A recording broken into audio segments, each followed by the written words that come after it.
तेज बारिश ने पूरे जंगल का हाल बेहाल कर दिया था। नदी का पानी उफान पर था और उसी पानी के साथ एक बड़ा नीला ड्रम किनारे पर आ गया। वहीं एक कोने में रानो चिड़िया का छोटा सा घोंसला भी टूटकर गिर गया था। अरे मेरे बच्चों, हमारा घोंसला तो बारिश में बह गया। अब हम कहाँ जाएंगे? मम्मा, बहुत ठंड लग रही है, हमें कहीं छुपा दो। रानो चिड़िया अपने बच्चों के साथ जंगल में जगह जगह भटक रही थी। तभी उसकी नज़र एक पुराने नीले ड्रम पर पड़ी। ये क्या चीज़ है? लगता है किसी इंसान के गांव से बहकर आई है, लेकिन ये तो बहुत मजबूत है। अगर मैं इसे अपना घर बना लूं तो बच्चों को बारिश से बचा सकती हूँ। मम्मा, इसमें तो हम आराम से रह सकते हैं, हमें अब भीगना नहीं पड़ेगा। रानो ने तय कर लिया कि अब यही उसका नया घर होगा। रात का समय था। रानो ने जल्दी जल्दी सूखे पत्ते, टहनियाँ और घास लाकर उस नीले ड्रम के अंदर बिछा दी। लो बच्चों, अभी ड्रम ही हमारा घर है। इसमें बारिश भी नहीं आएगी और ठंडी हवा भी नहीं लगेगी। रानो चिड़िया ने अपने बच्चों को ड्रम के अंदर बिठाकर थोड़ा सा अनाज रखा। तभी अचानक नीला ड्रम चमकने लगा।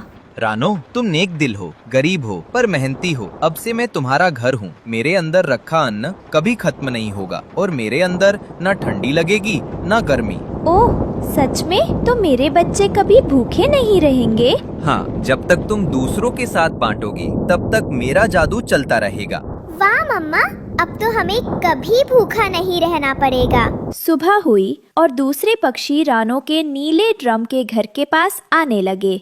अरे रानो, तुम्हारे पास इतना अन्न कहाँ से आया? कल तो तुम्हारे पास कुछ भी नहीं था। बस मेहनत और थोड़ा जादू। जादू? रानो, सच में कुछ तो खास है तुम्हारे घर में। दूसरी ओर कालू कौवा और गौरी कौवी ने देखा कि रानो के घर में अन्न की कोई कमी नहीं है। उनका ईर्ष्या भरा दिल उबल पड़ा। रानो के पास हमेशा इतनी चीजें कहाँ से आती हैं? ये ड्रम भी क्या कोई आम ड्रम है?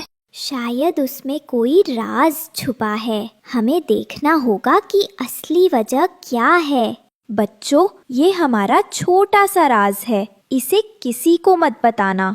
ठीक है मम्मा, मैं किसी को नहीं बताऊंगी। कुछ दिन बाद कालू कौवा और गौरी कौवी ने जंगल में जासूसी करना शुरू किया। एक दिन उसने ड्रम चुराने की योजना बनाई। रानो के पास इतना अन्न और मजबूत घर है। अगर मैं ये ड्रम अपने घर ले जाऊं तो सब देखेंगे कि मैं सबसे बड़ा और ताकतवर कौवा हूँ। कालू कौवा धीरे धीरे ड्रम के पास गया और उसे उठाने की कोशिश करने लगा। जैसे ही कालू कौवा ड्रम को छूता है, जादुई ड्रम चमकने लगता है और उसे धक्का मारकर बाहर फेंक देता है। कालू कौवा चौंक कर जमीन पर गिर जाता है। अरे, ये कैसे हुआ? ये तो जादुई ड्रम है। शाम का समय था। नदी के किनारे कालू कौवा और गौरी कौवी धीरे धीरे बैठकर बातें कर रहे थे। मैंने देखा रानो के पास अब ढेर सारा अन्न है। वो नीला ड्रम, उसमें सच में कोई ताकत है। मैंने उसे छुआ और कुछ अजीब हुआ। बताओ, क्या हुआ? ड्रम ने तुम्हें क्या कहा? ड्रम ने मुझसे कुछ कहा नहीं, पर जैसे ही मैंने उसे उठाने की कोशिश की, उसे खुद ही धक्का मिला और मैं गिर पड़ा। हमें कुछ करना होगा। सोचो, अगर वो ड्रम हमेशा अन्न देता है तो हमारे भी बच्चे भूखे नहीं रहेंगे। पर क्या करना? रानो तो ड्रम का राज किसी को नहीं बताती। हम उसे डराकर या जोर जबरदस्ती से नहीं ले सकते।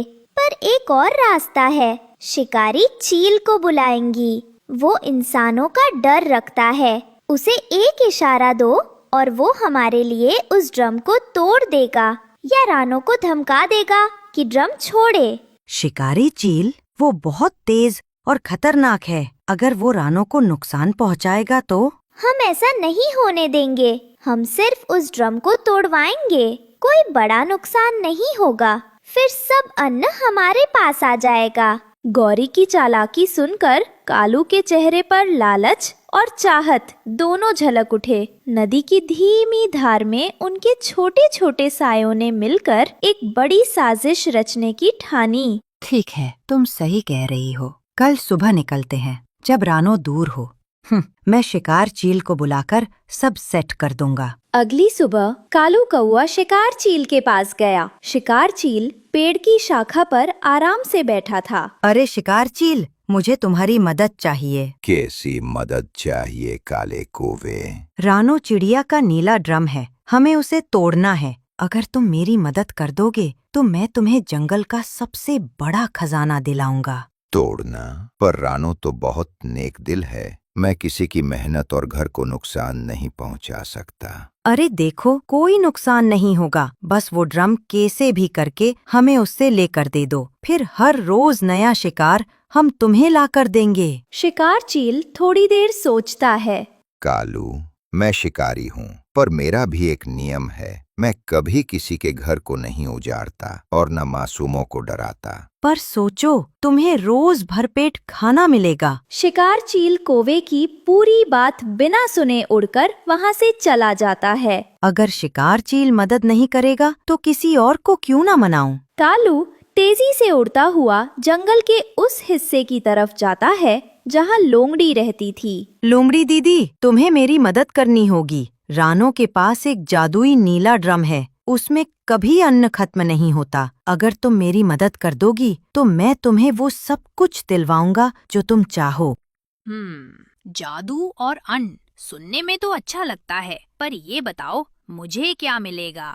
तुम्हारे बच्चों के लिए हमेशा खाना, और जब ड्रम हमारा होगा जंगल में हमारी इज्जत बढ़ जाएगी। ठीक है, मैं तुम्हारी मदद करूंगी। रात के समय लोमड़ी धीरे धीरे ड्रम के पास पहुंचती है। कालू ऊपर से चक्कर काटता है। वे ड्रम को घसीटने और तोड़ने की कोशिश करने लगते हैं। तू ऊपर से पकड़, मैं नीचे से धक्का मारती हूँ। मैं पकड़ लूंगा, तुम बस धक्का मारो। पर जितना वे खींचते और धक्का मारते, ड्रम उतना ही अडिग रहता। अचानक ड्रम की सतह से हल्की सी चमक निकलती है, जैसे कोई अदृश्य ताकत उसे बचा रही हो। लोमड़ी भारी सन्नाटा में थक कर बैठ जाती है। कालू बार बार कोशिश करके गिर पड़ता है। आसपास के पेड़ों पर कुछ जानवर छुपकर देख रहे थे। ये कहाँ की चीज है? मैंने कभी इतना मजबूत कुछ नहीं देखा। फिर भी हम कोई ना कोई रास्ता निकालेंगे। सुबह की पहली किरणों के साथ थक हार कर लोमड़ी और कालू वहाँ से भाग खड़े हुए। रानो अपने बच्चों के साथ ड्रम के अंदर सुरक्षित सोई हुई थी। उसे कुछ भी पता नहीं चला। आराम करो बच्चों, हमारा घर बहुत मजबूत है। कुछ दिनों बाद रानो ने ड्रम के बाहर छोटे छोटे फूल और रंग बिरंगे पत्ते सजाकर उसे और भी प्यारा बना लिया। वह वहाँ अपने बच्चों के साथ खुश रहती। ये कहानी हमें सिखाती है कि नेक दिल लोग चाहे कितनी भी मुश्किल का सामना करें, सच्चाई और दया अंत में जीतती।